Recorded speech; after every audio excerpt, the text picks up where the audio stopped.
أعوذ بالله من الشيطان الرجيم أفلم يسيروا في الأرض فتكون لهم قلوب يعقلون بها أو أذن يسمعون بها فإنها لا تعمى الأبصار ولكن تعمى القلوب التي في الصدور.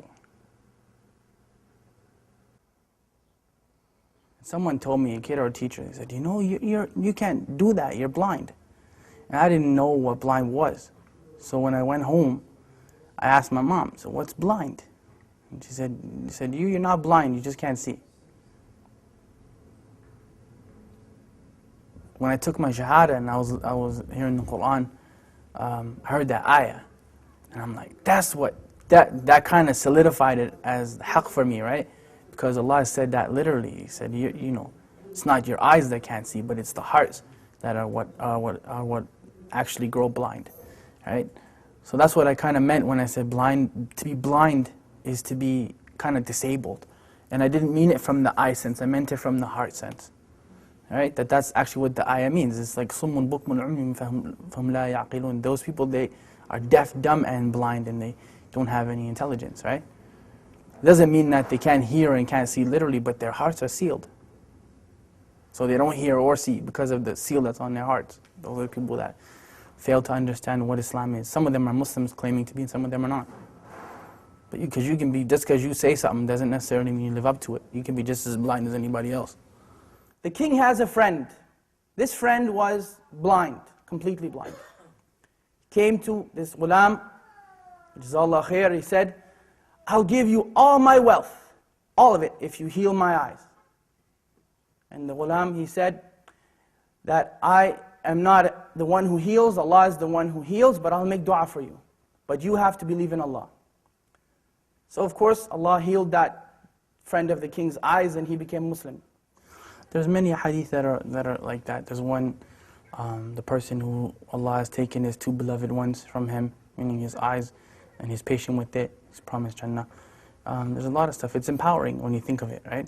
It's empowering because we're taught, وَإِذْ أَصَابَتْكُمْ مُصِيبَةٌ قَالُوا إِنَّا لِلَّهِ وَإِنَّا إِلَيْهِ رَاجِعُونَ. Like when a calamity comes to you or a trial comes to you, and you say, from Allah we came, into Allah we return again. And أُولَٰئِكَ عَلَيْهِمْ صَلَوَاتٍ مِّن رَبِّهِمْ وَرَحْمَةٍ. Then those people have special mercy from their Lord. وَأُولَٰئِكَ هُمُ الْمُهْتَدُونَ. And they are the people who are guided. You know, so it's important to empower yourself with that. Because really, I mean, you're never powerless, ever. If nothing else works, you can still make dua silently, right? As long as you can think and your heart is alive, you can make dua. So you're never actually powerless. And that's the message that I try to give people. It's empowerment, you know. You can never say that the Muslims are powerless. It's silly, you know.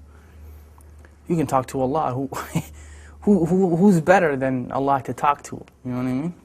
So you call your MP and congressman and this man and that one and the third one, and they may or may not help you, but Allah always listens, you know. Food. Look at food. One, not link what food provoke desire. 10, link extravagance in food and drink during Ramadan. 2, 100 link ruling on smelling food and drink. Maybe I should do this.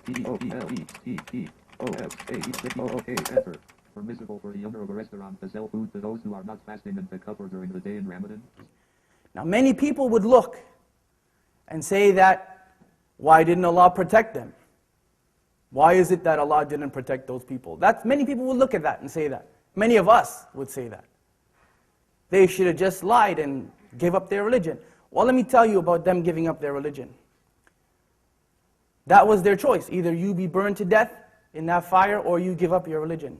Not one of them, not one gave up his or her religion. الدنيا سجن المؤمن وجنة الكافر, right? The dunya is a prison for the believer and a paradise for the disbeliever. And we're taught أصبروا وصابروا ورابطوا واتقوا الله لعلكم تفلحون. Like, be patient and steadfast and have taqwa for Allah that you might be successful. Like, there's no end. Say to my servants, do not despair the mercy of Allah. Inna Allah yaghfiru dhunuba jami'a. Allah forgives all sins. Like, we're taught those things in the Quran. We're taught them in the Sunnah, and we're taught them by the companions of Muhammad sallallahu alaihi wasallam. So there's no end to the encouragement that we've been given. There's no end to it, you know, and especially from look who the one who's giving you the encouragement is. SubhanAllah. Like, it's not just people get that twisted when we think that, you know, Quran is just kind of a book where we read it in a nice voice and we recite it in Ramadan, but it's the kalam of Allah, like it's the literal speech of Allah. So who better to encourage you than, you know, than Allah subhanahu wa ta'ala, right? In anything, I mean, not being able to see in a wheelchair, poverty, whatever your issue happens to be, who's better at encouragement than Allah? I mean, we can remind you, but the source is from Allah subhanahu wa ta'ala. Inna dhikra tanfa'al mu'minin. You know, remembrance, reminder benefits the believers. Right? Oh, for two. You got it, bro. Yeah, you kidding, right? No, wallah, you did it. All right. I get it. Oh! I'll switch. Bismillah.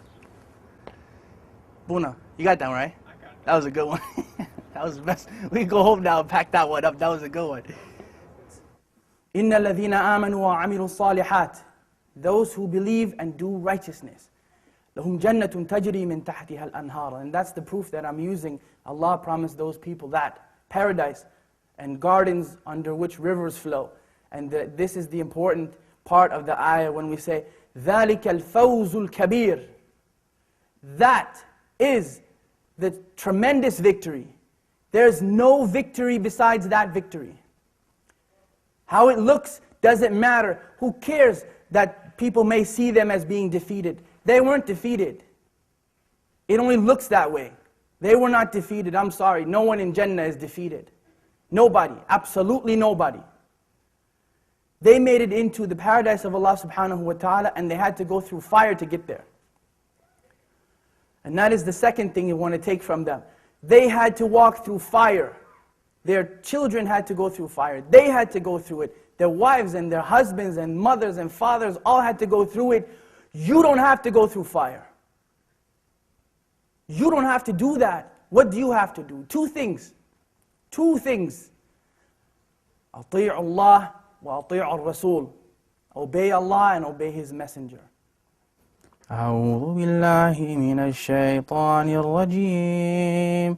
هو الله الذي لا إله إلا هو عالم الغيب والشهادة هو الرحمن الرحيم. هو الله الذي لا إله إلا هو الملك القدوس السلام المؤمن المهيمن العزيز الجبار المتكبر سبحان الله عما يشركون.